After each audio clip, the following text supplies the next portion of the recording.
Okay, we're ready to go with the video. Now the question is whether I'm going to do the video now or do it later.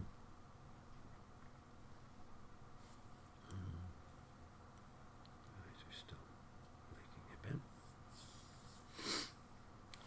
Maybe I should do my run first, get my lunch done and all that. Early. I don't know.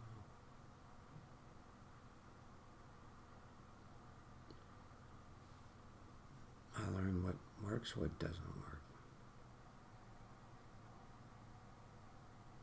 It's really good.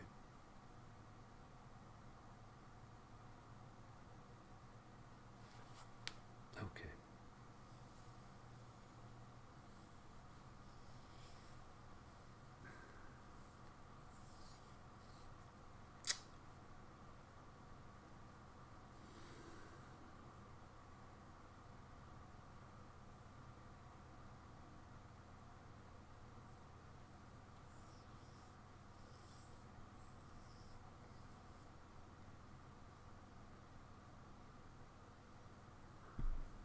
Lord, when do you want me to do this? You want me to do this now when I'm a bit sleepy, or do my run first? I think I might do my run first.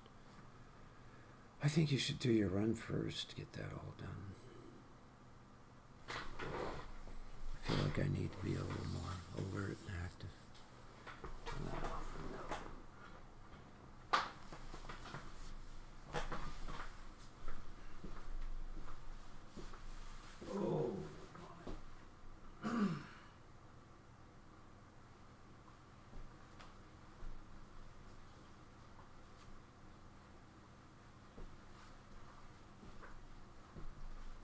Oh.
Okay. Let's get her going. Oh, hallelujah. Okay. Oh, you're gonna have to have that one blocked out.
Whoopsie daisy.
stuff in.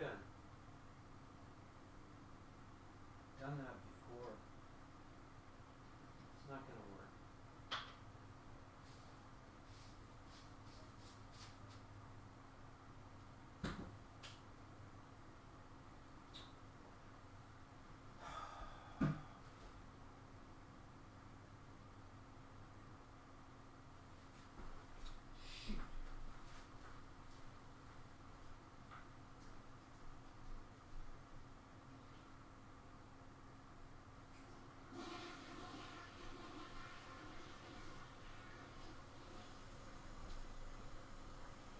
That's too bad.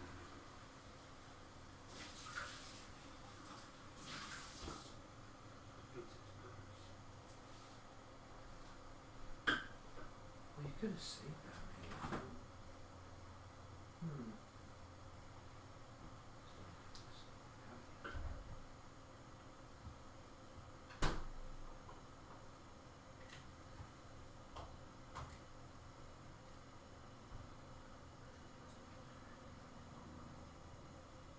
Let me see.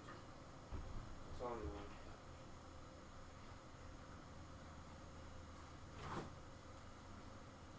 Escape the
concerns that these mass gatherings we're seeing are going to turn into corona super spreader events.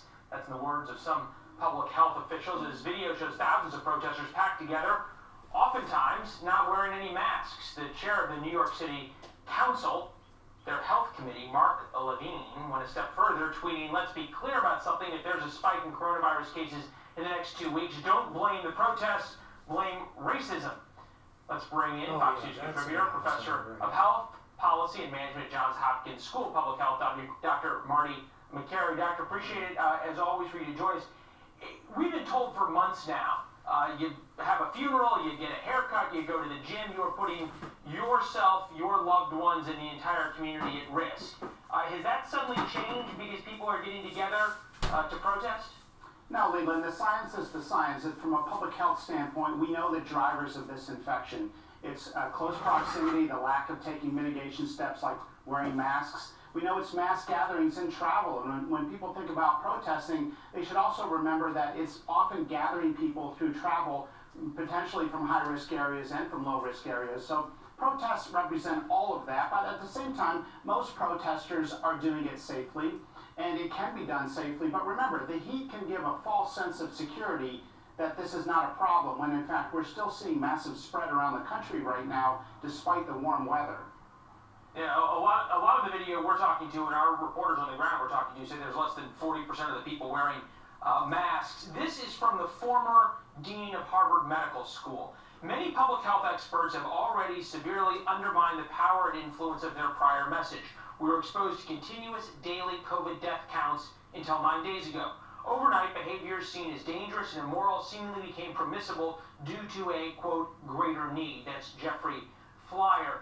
Do you worry that the lack of warnings and crackdowns, for lack of a better term, by public health officials and by politicians who seem to agree with getting together now because they agree with the cause, that it completely undermines any type of warnings or things that need to be done this fall if corona comes back? Well, look, we can't change our message in public health for a particular cause, and I think this is a cause everybody believes in. But remember, there are other ways to protest than breaking some of the public health standards. We saw the NFL players protest by creating short videos through social media. Mass gatherings are well-known vectors of transmission. We saw it with the Spanish flu. It was the Liberty rallies in support of World War I that were a significant driver. Even with coronavirus, though, didn't we see super spreaders in clubs in South Korea? And I'm thinking about the church event, and I'm thinking about the New York subway. Chinese festival, Mardi Gras, these were all known events. So super spreaders are not just in churches and meatpacking plants. They are at large public gatherings. As we look forward on this, if after this, you never want to have this experiment, but it seems as though it is happening in terms of all of a sudden opening up for mass gatherings and people getting on mass transit, et cetera, et cetera. If all of a sudden there is not a huge spike in cases, as the warnings would conceivably purport to show or think you would have happen, does that say that the coronavirus dies in the heat and probably we're okay this summer? Well, we're learning a lot right now. We're learning there's a seasonal component, but it may account for 60% of the velocity of the transmission of this infection. Look at Brazil on the equator, experiencing an outbreak with over 1,000 deaths per day and still on the incline. So the Sun Belt didn't get hard initially, but they are getting hit hard now, and we're learning that this does spread in the heat. We're going to see. If you look at the states right now increasing, it's Florida, California, Texas, Mississippi, Arkansas. So there's significant concern here, North Carolina, that these are states in the Sun Belt, and we're still seeing an increase in cases in the summer. That's concerning because we'll have more seeding going into the fall, where we get a full season of the coronavirus, not just a third of the winter as we did the last winter. As you've seen this video, as being a public health doctor, at times, do you cringe when you see the video of people without masks and everybody holding hands and say, boy, 2 weeks from now, we're going to have a real issue on our hands? There's no doubt we're going to see a bump in cases. The question is, will it be canceled by the seasonal natural decline of the virus? But look, we're going to be going into the fall with more cases than we wanted this summer. This is not going to be the quiescent summer we had hoped for, and we're not going to see the data from these protests until about 4 or 5 weeks from now, because it'll take 2 or 3 cycles of transmission with mostly young people who are asymptomatic when they get infected to really transmit it to others. That's an excellent point. Andrew Cuomo even went as far as to say, if you've been in the protests, you should assume you have been exposed and potentially have it. It wasn't enough to say don't protest, but he did issue that warning. Doctor, we appreciate your insights as always, sir. Thank you.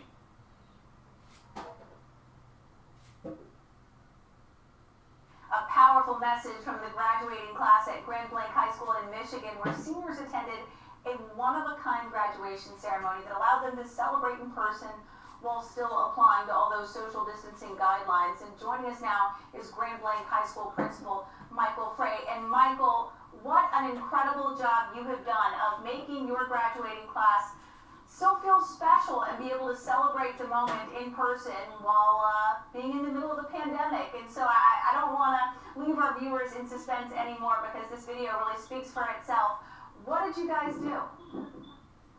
You know, it was really important to us that our students who lost so much this spring had that one opportunity to gather together. And we were able to do that by taking advantage of a local drive-in movie theater. A lot of pre-recorded student speeches, and we really recreated the entire event for them in movie format. So it really was an amazing night. And you had beautiful weather. You guys even filmed it with it appears a drone. I mean, this was well thought out and well executed on every level. Whose idea was it? You know, it was a team effort. I'm very fortunate to work with a lot of amazing leaders in our school. And when we started talking this spring about what do we do for our seniors that are losing out on so many of those milestone moments at the end of their senior year, we just kind of stumbled into, if we did something virtual, what could it look like? But how does that still allow kids to be together? And somebody threw out the idea one day in a meeting, and the more we talked through it, the more it made sense. And like a lot of good ideas, it kind of just snowballed from there. Have you had other schools or universities contact you all, inquiring about how it worked and maybe thinking about doing it for their schools or universities? You know, we have. We've had several high schools reach out and ask us a little bit about how we did it, ask for contact information for the drive-in theater. So I know that some were looking at maybe recreating. I heard of one other school in the state of Michigan that was actually looking to maybe set up in their own school parking lot and rent a giant screen and project their graduation video in that format. So again, we're fortunate. We have drive-in theater close to our school. And we were just able to take advantage of that. Well, not just any drive-in theater, but a pretty spectacular one as well. I mean, that is huge. And if you look at it, I mean, that could be a model not just for graduation ceremonies, but also concerts and other events as we head into the summer in places where strict social distancing is still the norm. Final question, Michael. How did the graduating class feel about it? What was the response? And I guess were they pleased with it? You know, we've had tons of positive feedback. In fact, we've had even some people suggest that this should become our new tradition because it was such a festive night. People were just able to be relaxed. They had fun. They were able to laugh. The graduates were able to sit with their family, their grandparents that would ride in the cars with them. So in many ways, it became even more of a family celebration than maybe your traditional graduation event would be. So, I think we may have created a new tradition. I don't know that we've replaced commencement ever with it, but it certainly was an event that people enjoyed, and we're looking for other ways to maybe take advantage of that facility and do some unique things for our community. I love it. You have done an incredible job. Thank you so much, and look forward to seeing what you guys do next year. Well, I appreciate it. Thank you so much for the coverage.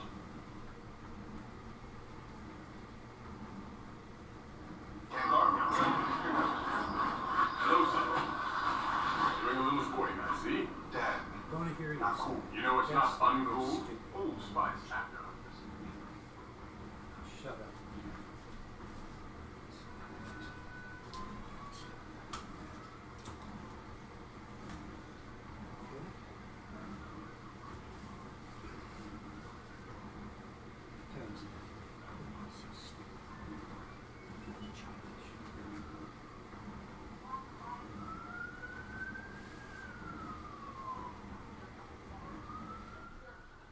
One such effort is happening in San Antonio. Joining us now is Centro San Antonio President Matt Brown. So Matt, starting off, just describe to us what the damage was like in your city after some of the more destructive nights of protests. Thank you very much for having me on. The main night, really the only one night that mattered, was Saturday evening. And the big message I'd like to say is that the 5,000 plus citizens came down peacefully. It was an incredible day of demonstration. And as that was winding up, a handful of bad actors vandalized about 25 small businesses, but predominantly family-owned small micro businesses. And we had some graffiti, we had broken windows, we had I think 6 or 7 businesses were looted. It was really unfortunate and painful. And then we rallied to the next morning, or sorry, around midnight, to start cleaning it up. So what exactly did you do? How many people came together? How did this all come to be? Well, our organization, Centro, we have about 100 ambassadors that work 24/7, 365 already, keeping our downtown clean and safe. We like to think of ourselves as the people making downtown more beautiful, prosperous, and welcoming for everyone in San Antonio. So we started around midnight with a skeleton crew assessing the damage and starting to clean up. And then our full crew showed up at 5:30 in the morning. And as we went out to start the deep cleaning, some of the protest leaders from the prior evening, they had already called out to their network and their friends, and the community, hundreds of people were already out there joining us at 5:30, 6 o'clock in the morning. And the business owners were there, city staff was there, Spurs players were showing up. Like, it was incredible. The whole community came out, and we at Centro, even though this is our job to do, we couldn't have done it without the entire community.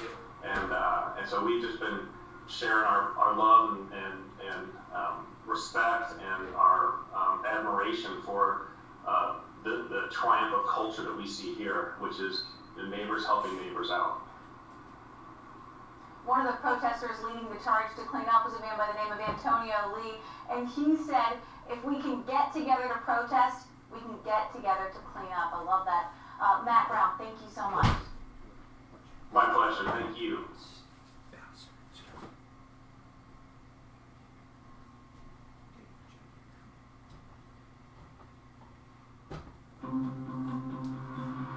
My name is Oscar, and I deliver packages for Amazon. I recently took a break because my girlfriend and I just had a baby. When I came back, Amazon completely changed. If anything, they took it overboard on the safety, and that's what I love. We're all working towards a common goal. Just like Amazon says, deliver smiles, and honestly, I believe I do. So rapid-fire changes to police departments in Minneapolis, Buffalo, other big cities. Let's discuss the push to defund the police with Fox News contributor and Wall Street Journal columnist Jason Riley. Good to have you back, Jason. Thank you. Okay, I want to start out by referencing a piece you wrote earlier this week in the Wall Street Journal that you talked about that good policing actually saves Black lives. You did sort of a deep dive into the data. What did you find?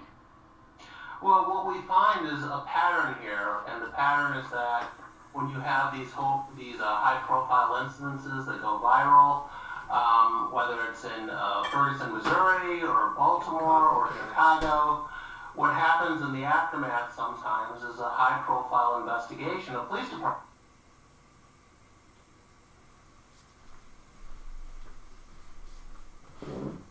High profile. Yeah, we like high profile. We always love those kind of high profile. Yeah, high profile, man. That's what we do. Okay. Well, we'll see. Well, 5, off 7, EL 8.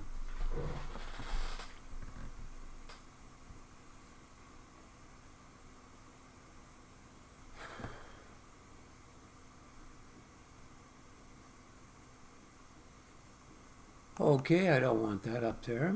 What I want to do is simply open up a window here and go to most watched. Not that one. Another one. Oh boy. Most watched would be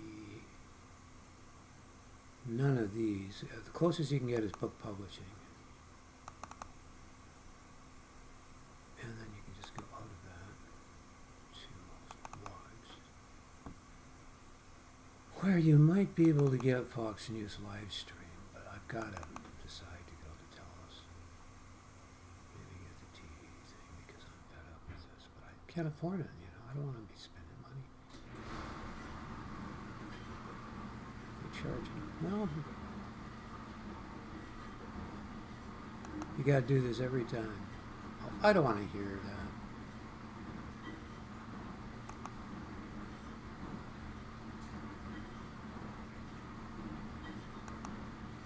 Oh, for crying out loud. That's it. The words of encouragement. God, the times they stood together as brothers and sisters. And in the name of Jesus Christ of Nazareth, God, we thank you for it right now. Oh, God, we're so glad today. Hallelujah. Oh, for there is none like you. You are Lord of lords and King of kings. Glory of glories. Majesty of majesties and hope of hopes. And God, we want to thank you right now. God, as you look down now upon the circumstance in America, and we pray in Jesus' name, oh, precious Father, that you would.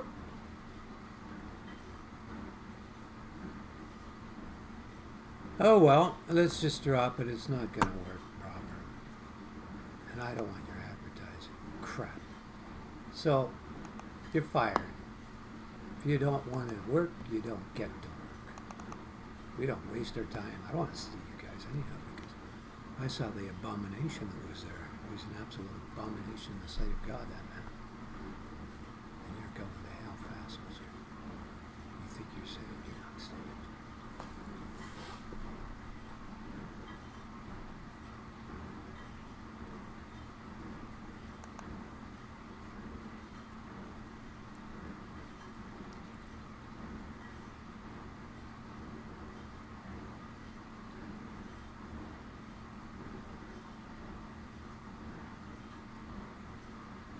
I don't want to watch it, no.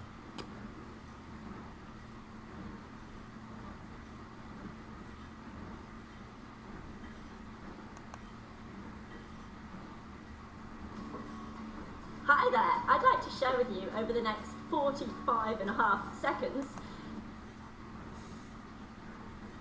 Protests around the country are sparking a debate about whether the President of the United States can send in the military or the National Guard to help control the crowds.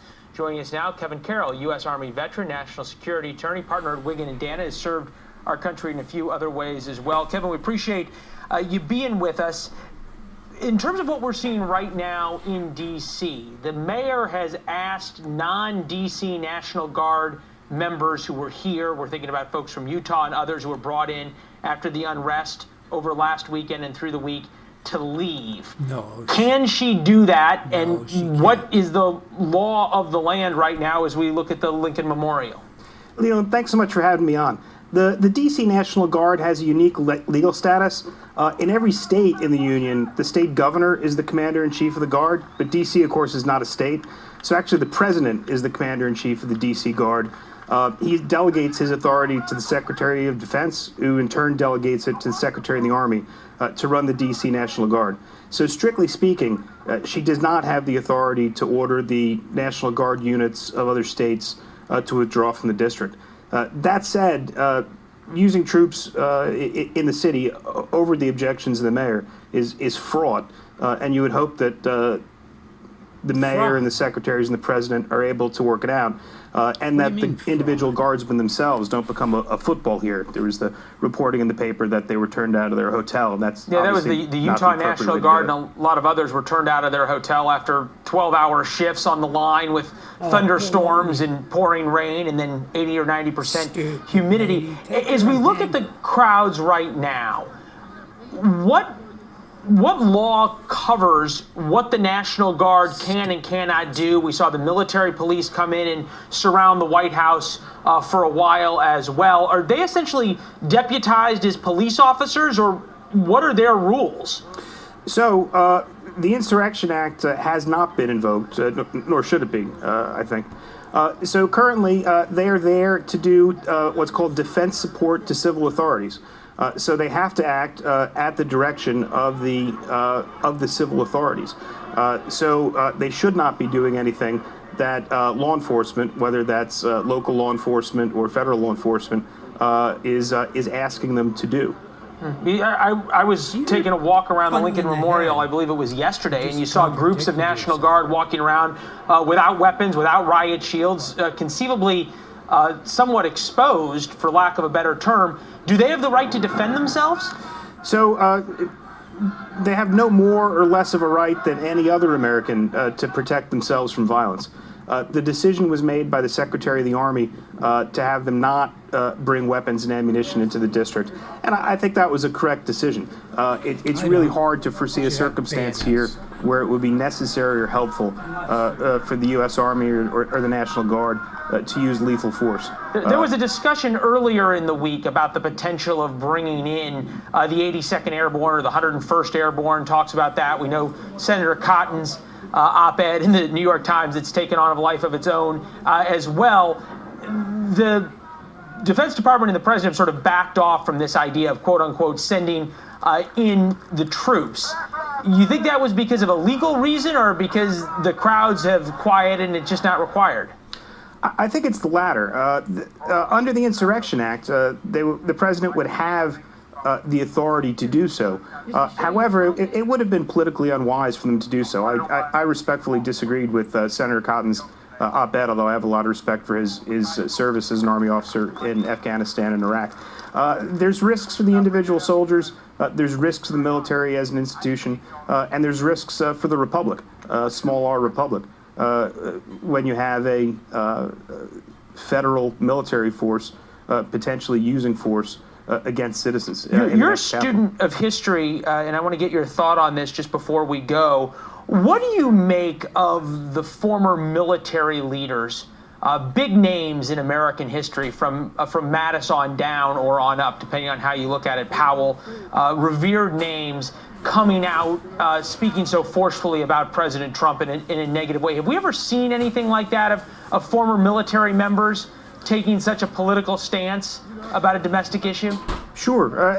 Just recently there was what was called the Revolt of the Generals, circa 2006, when a lot of retired general and flag officers had serious criticisms they made public of our policy in Iraq. I think that it was proper and correct for Secretary Mattis and the other former secretaries and chairman of the Joint Chiefs of Staff, combatant commanders to speak out. It's very unusual for them to do so, but last Monday was an unusual situation. And I think that it was appropriate for them to speak. We're taking a look now at live pictures of Chicago where there are crowds gathering 18 minutes before noon there. Kevin, your insights are appreciated on this, and obviously we are in uncharted territory, which makes your expertise even more needed and more appreciated. Admiral Mullen, former chairman of the Joint Chiefs, on Fox News Sunday tomorrow with Chris Wallace. We'll obviously hear what he's said in light of your thoughts. Kevin, we appreciate it. Thank you. Listen. Listen to your mom. To your dad. Listen to the past. And the future. Listen to the good stuff. To the hard stuff. But just listen. Because everything is better when you listen.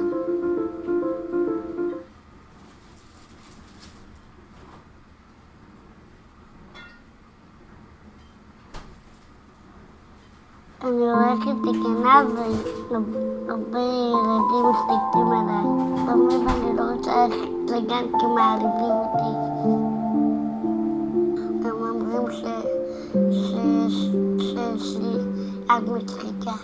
אני לא רוצה שהם יצחקו עליי.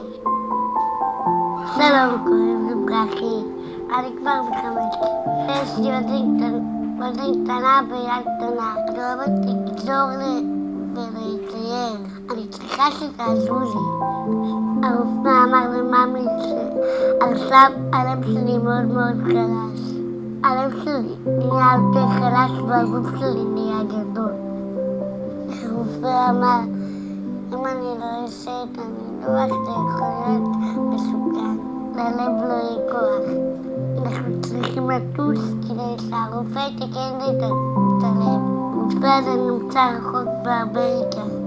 אני לא רוצה שהלב שלי יפסיק. אני רוצה לחיות. הביטוח עולה המון כסף. מבקשת, אל תתעלו. תעזרו לי להיות בריאה. שהלב שלי לא יפסיק. אני אוהבת את זה.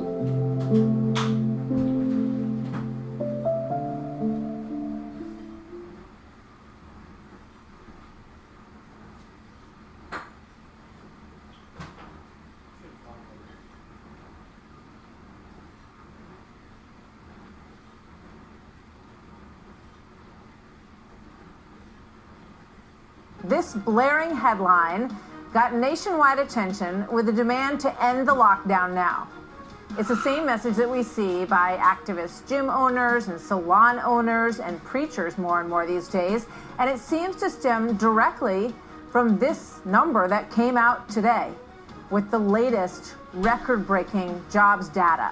Record-breaking in the wrong direction. A devastating 38.6 million Americans have filed for unemployment claims since this pandemic began. House Democrats believe that the answer is a second multi-trillion-dollar relief package and also a second round of direct payments to Americans. And they are firing back at Senate Majority Leader Mitch McConnell. This exchange happened on The View today, and I spoke with the Majority Leader about it when I talked to him a bit earlier and asked him what he thought about this. Watch. Mitch McConnell says it's dead on arrival. Oh, it's dead on arrival. And that he doesn't see an immediate need for more stimulus. Okay? So how are you going to help people who need it? What are you going to do? Right. Well, he's in an alternative universe, unfortunately. An immediate need. When you look at the TV stations and the news and you see miles of people lined up in cars to go to food pantries, and then the news media interviews them and they say, I never had to do this before, but I need to feed my family. Well, we know these are desperate times as a result of the pandemic. The CARES Act, which we passed a month or so ago on a bipartisan basis, only about half of that money's gone out yet. I think there's a high likelihood we will do another rescue package, but we need to be able to measure the impact of what we've already done, what we did right, what we did wrong, correct that, and we're not quite ready to intelligently lay down the next step, but it's not too far off. Let me tell you what it won't be. It won't be a $3 trillion left-wing wish list that passed the House that almost couldn't get all the Democrats to vote for, that Senator Schumer's in favor of. That's not going to pass the Senate, not going to become law. We need to work smart here. Help the people who are desperately in need, try to save as many jobs as possible, and begin to open up the states, which are decisions by the governors that are going on all over America now, and get this economy growing again.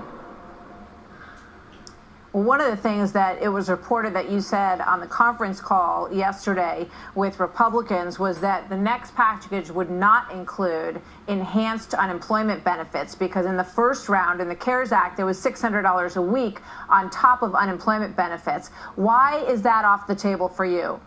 Well, the problem was, by paying people more not to work than to work, it's making it difficult to get people back to work. You can understand that. We do need to continue unemployment insurance. It's extremely important at a time like this. But to pay people more not to work than to work doesn't encourage resuming your job. And that will end in July. And we think that in order to create jobs, we need to incentivize people to go back to work, not encourage them to stay home. What about the states? Economist Mark Zandi was talking to Senate Democrats yesterday, and he believes that those enhanced benefits are crucial to the recovery of the United States economy. He also talked about states that were teetering on the brink of disaster in terms of the need, as he sees it, for, I would imagine, a bill that is somewhere in the magnitude of what the House has passed. Well, Mark Zandi, of course, is President Obama's economist. They all like to spend more. I'm sure he didn't take the opportunity to remind everybody in the Democratic conference that he was talking to that we've already sent $150 billion down to states already. And they have wide latitude to use those funds that we sent them in the CARES package in any way that they think is appropriate related to the COVID-19 crisis. So it's not like we haven't done anything for state and local government. We may later do more, but we've sent them, as I said, $150 billion just a month or 6 weeks ago, and much, Martha, of the money that we've already allocated has not gone out yet. So we need to let that fully kick in, look at the impact of the states beginning to open up, and then we can make an intelligent decision about the size and the appropriate package to put together for the next rescue package. Are you in the White House on the same page when it comes to this additional enhanced unemployment, or do you think that they might be in favor of it?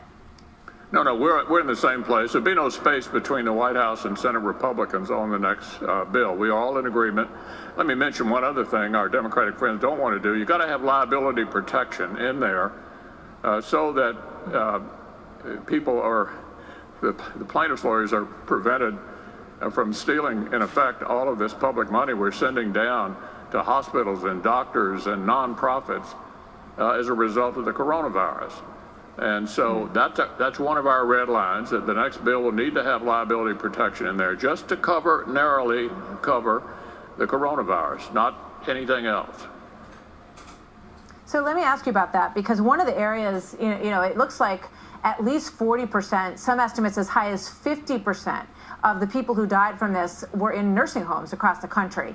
And there was a piece that was written by a lawyer. I know that you mentioned, you called trial lawyers vultures the other day, and in wanting to protect this. But this particular trial lawyer lost his mother in a nursing home. And he wrote a piece called "Why is Mitch McConnell Protecting Nursing Homes?" And he said it's a cruel irony that industries that sickened or killed thousands of people because of lack of protection are now demanding it from Congress. What do you say about that? Well, the answer is it wouldn't protect any nursing home from gross negligence or intentional misbehavior. So it's not an absolute protection against any kind of behavior. So those kinds of lawsuits would still lie. Okay. All right. Interesting answer. With regard to the senators who are running in tough districts in 5+ months in November, Cory Gardner has come out. Susan Collins also came out and said that they don't think the Senate should take a recess before they have another bill to offer the American people. He says it's unfathomable that the Senate is set to go on recess without considering any additional COVID-19 assistance for the American people. Anyone who thinks now is the time to go on recess hasn't been listening. Coloradans and Americans alike have sacrificed and are hurting. What do you say to Cory Gardner? Well, the House has been here 2 days in the last 3 months. We've been here throughout the month of May, 3 straight weeks, with hearings on the COVID-19 crisis. Confirmations are important people to the administration related to the coronavirus pandemic. The Senate's been up and working. The real contrast is with the House. 2 days they've been in session in the last 3 months. I mean, that's remarkable. I heard you say on the floor that you're wondering whether or not you should send somebody over to water their plants and pick up their newspapers. Why are they not there? Why are they not there? It beats me. It looks to me like our job is to be here in Washington doing our business. The Senate's done that throughout the month of May.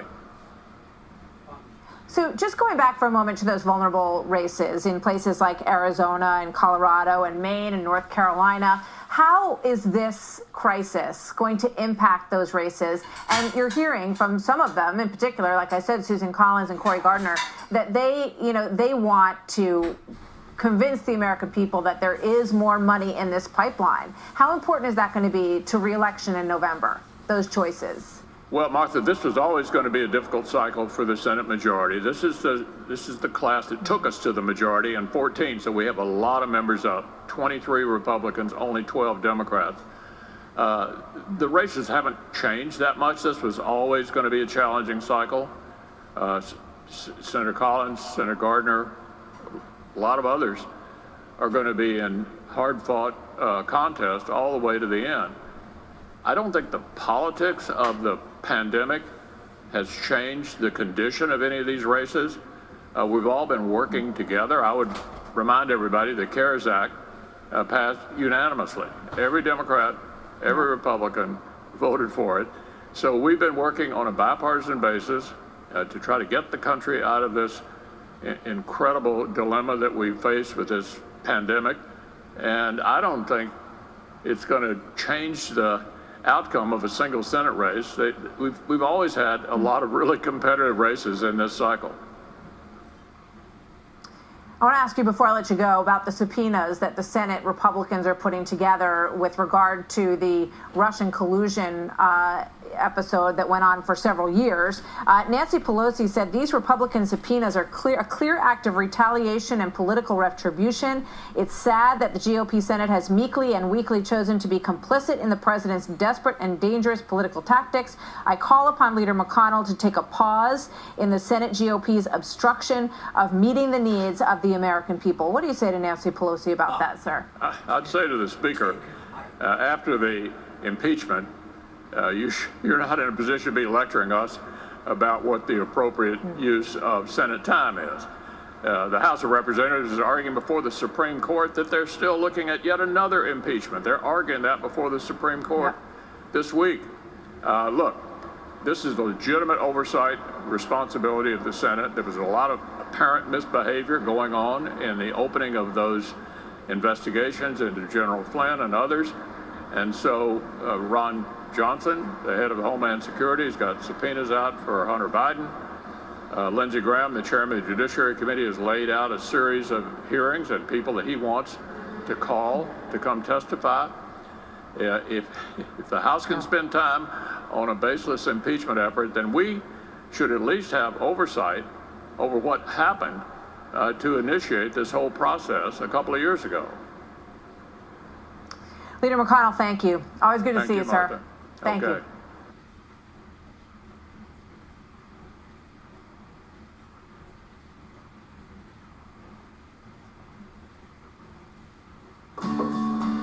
Hi there, I'd like to share with you over the next 45.5 seconds how you could make money potentially selling a product like these stinky little thermos flasks online. So working from home, so you... Oh, I don't know if I'm that interested, to be honest, lady. This blaring headline got nationwide... Hi there. Hi there. How you doing?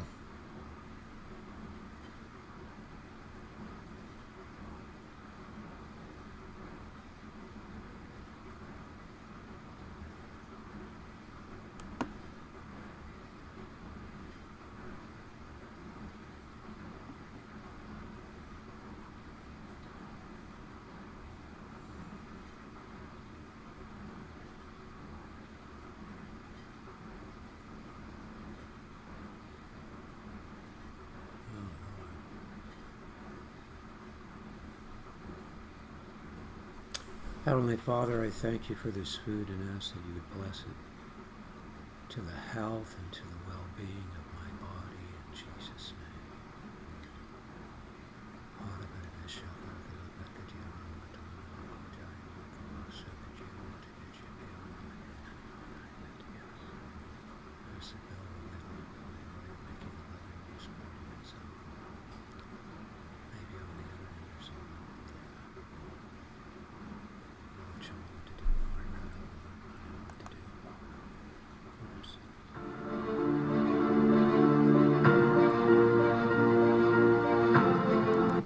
Here with more on the war of words is former New York Republican Governor George Pataki. Governor Pataki, thanks for joining us.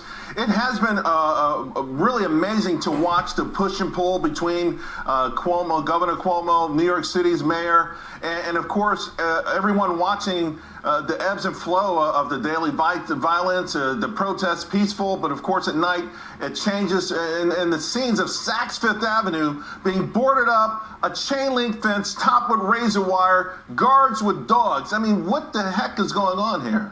Charles, I have to tell you, it is extremely sad.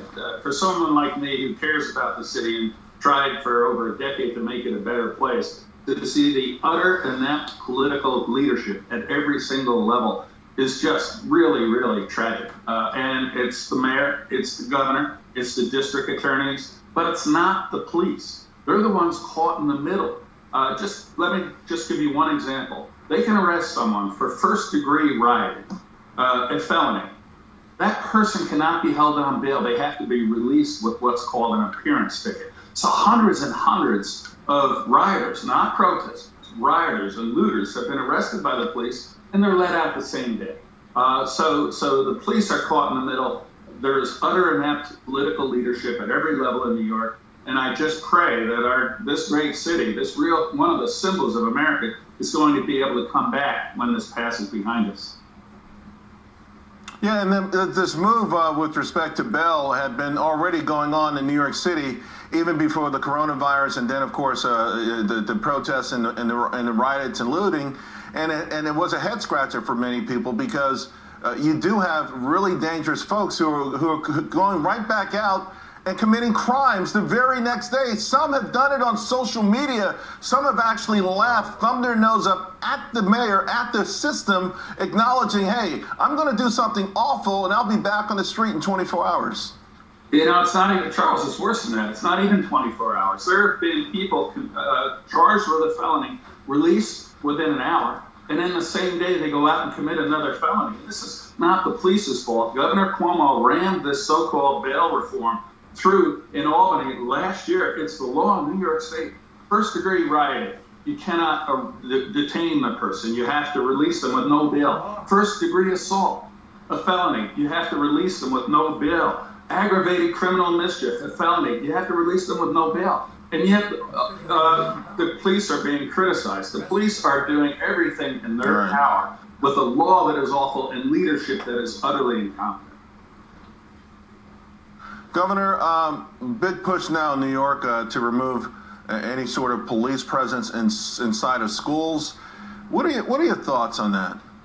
You know, it's utterly absurd. The police are there to protect us, and they have done a phenomenal job of protecting us. Just imagine what New York would look like for 1 week without police. And there are some idiots on the left in New York who are actually saying defund the police. You know, how brilliant is that? We would see violent crime go through the roof. And, you know, when I took office as governor, there were virtually 3,000 murders a year in New York City. Because of changes in the law and effective police, that was down to under 300. Thousands of lives saved every year by the police with a law that stood behind them. Yeah. We still have the police. We don't have a law. You get rid of the police, we're going to see chaos in the streets of New York. Well, the very people calling for us to get rid of them will be the first ones calling for us to bring them back. Governor, thank you very much. You see all these products? These are all products that we tried to sell on Amazon and it didn't work at all. Let me show you some of these products. These are ridiculous. Look at this. Right here, this is it's a little hood towel that you put and you use it to dry off. Shut up, man.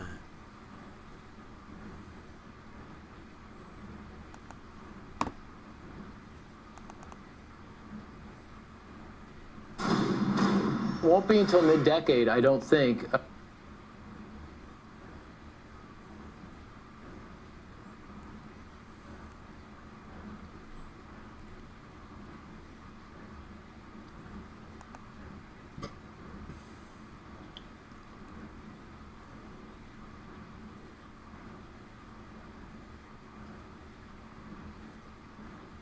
That was sad.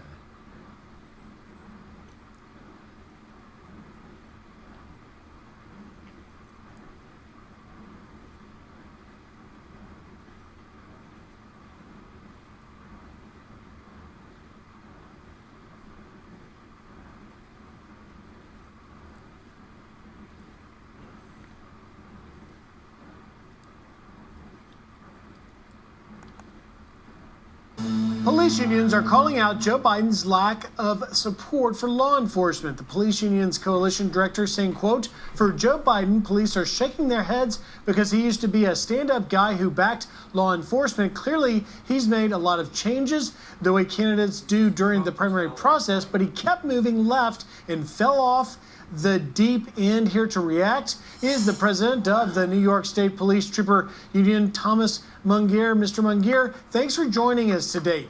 What happened here? Because now you have that statement from Bill Johnson. Remember, the National Association of Police Organizations endorsed Obama in 2008 and 2012, specifically because Biden was on the ticket. Now this? Yeah, it's amazing. Mr. Biden has shown support for police in the past. I know with my counterparts down in Delaware State Police, when he was senator, he was very supportive. I was at the vice president's house in 2006 with a contingent of troopers from the National Troopers Coalition. We were warmly received. But anyone who comes out with a statement that just shoot him in the leg when a unarmed, knife-wielding person is coming at you, listen, I can't see anybody getting behind anybody with that mindset. You're seeing it more and more with politicians. It's advantageous to stand by police when the times are good. And when they're not so good, let's turn against them. And we're seeing it across the country. And unfortunately, Mr. Biden has followed suit.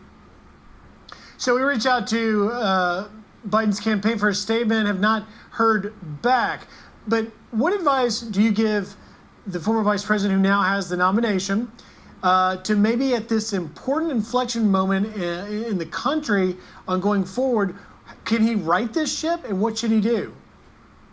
Well, again, he has to retract that statement in his police reform package. I wonder if he has funding for to retrain the 800,000 sworn police officers in the United States to react to an armed suspect coming at it.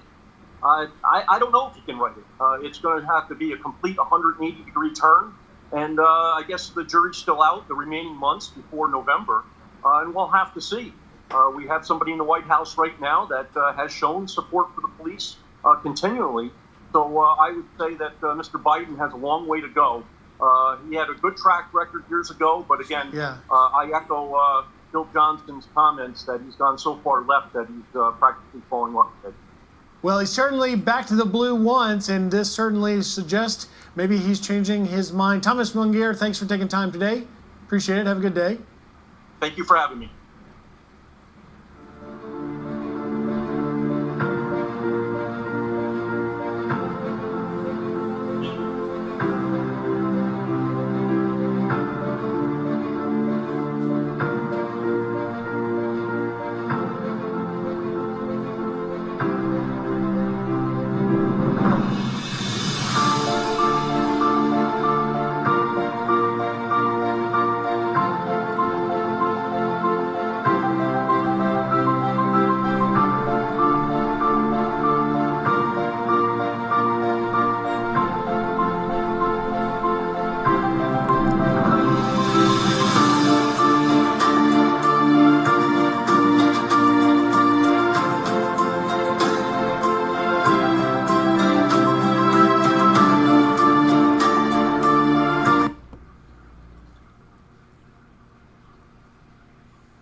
I don't have any wall in here anyhow, so I wouldn't want that.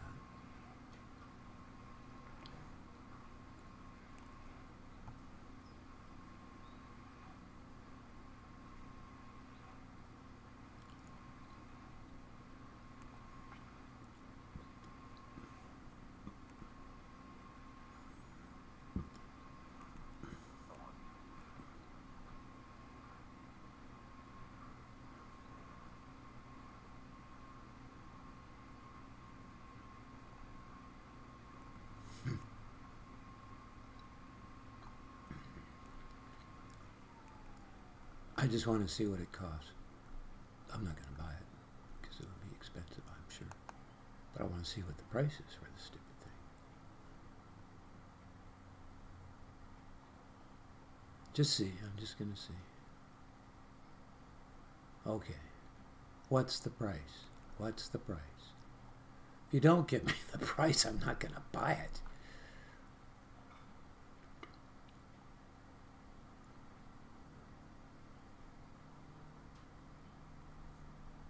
Sorry, you haven't told me how much it cost.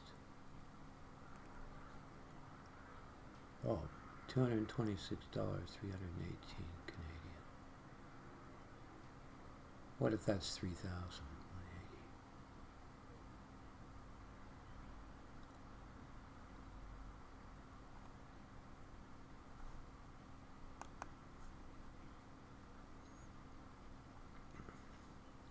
135.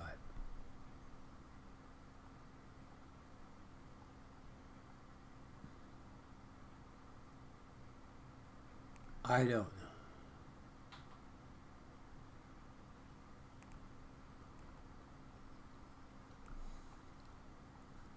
Well, if I see the price is beyond 135, I would definitely.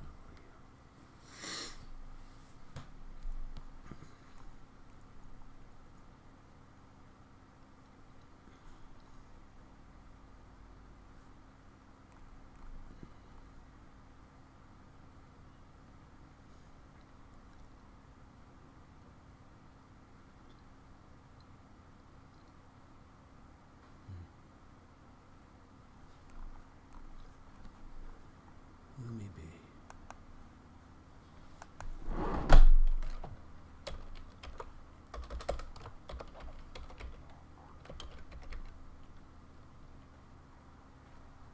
Projector.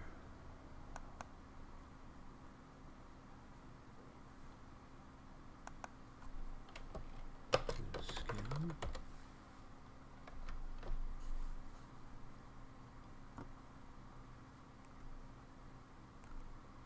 Okay, no, it isn't a scam, okay.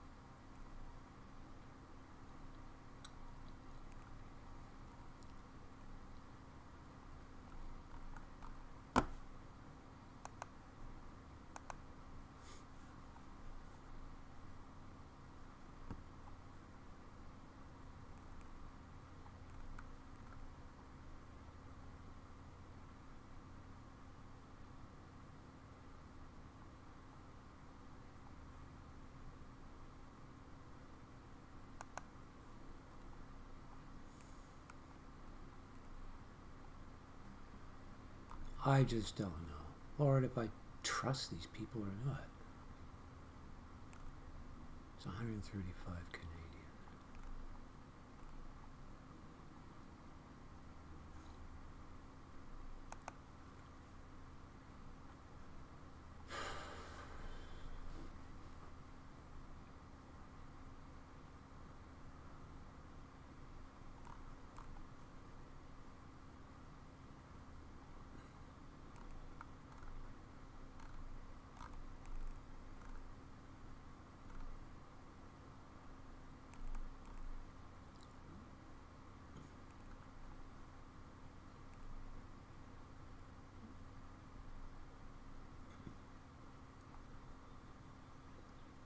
Lord, should I buy it? Is it your will for me to spend $135 on this? I mean, there is no walls here. Well, there is one right there, yeah. There is one right there.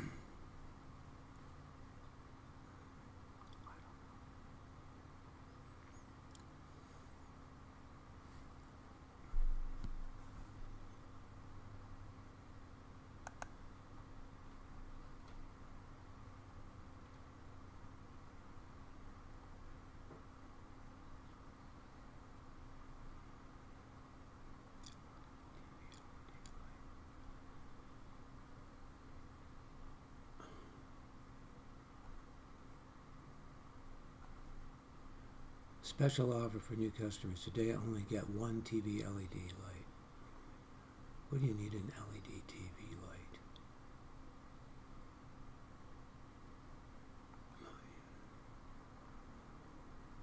I don't want them. Don't give me crap.